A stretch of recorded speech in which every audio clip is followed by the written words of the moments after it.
তো বন্ধুরা আমি একটাই কথা বলতেছিলাম আর কি, আজকে আমার এখানে আসার আয়ুষের আমরা সবাই শুনেছি কিছু না কিছু চ্যানেলে আমরা গিয়েছি, শুনেছি যে আয়ুষ নামের একটা ছেলের খুবই দরকার, টাকার পয়সার খুবই দরকার। মা বাবা হাত জোর করে ওর একটা ভীষণ অসুস্থ, ওকে বাইরে নিয়ে যেতে হবে।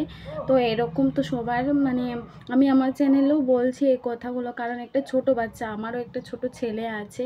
তো আমার খুব খারাপ লাগলো যে ওরা মা বাবা হয়েও যে কাজটা করতে পারেনি। একজন দাদাভাই, আপনজন চ্যানেল, হয়তো তোমরা সেই চ্যানেলের ভিডিও তোমরা দেখে নিও।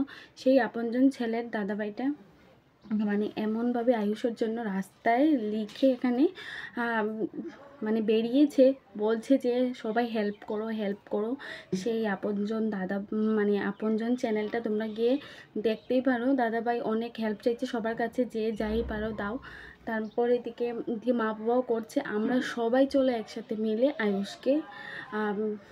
আয়ুষের ট্রিটমেন্টটা হোক, ও যেন তাড়াতাড়ি সুস্থ হয়ে ভালো থাকে, আমরা সেটাই চাইবো।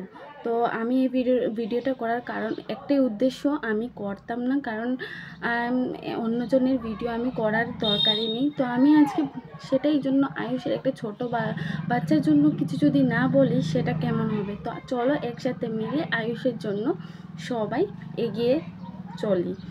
আর আপনজন দাদাভাই, তোমাকে সত্যি ভগবানের দর্শন, ভগবানই বলা যায়, ভগবানের জায়গাটাই বলা যায়। তো ভগবানই বলবো তোমাকে। আপনজন দাদাভাইটা যেভাবে আমাদের সামাজিক, এভাবে কেউ কোনো দিন সাহায্য করতে দেখিনি সত্যি। কাগজের মধ্যে এখানে লেখে তারপর যেটা করেছে, সেটা বলছি আর কি। তো দাদাভাইয়ের মতো সত্যি কথা আমার মনে হয় না। এরকম মানুষের দরকার আমাদের সমাজের, আমাদের সব কিছুর মধ্যে এরকম একজন মানুষের দরকার।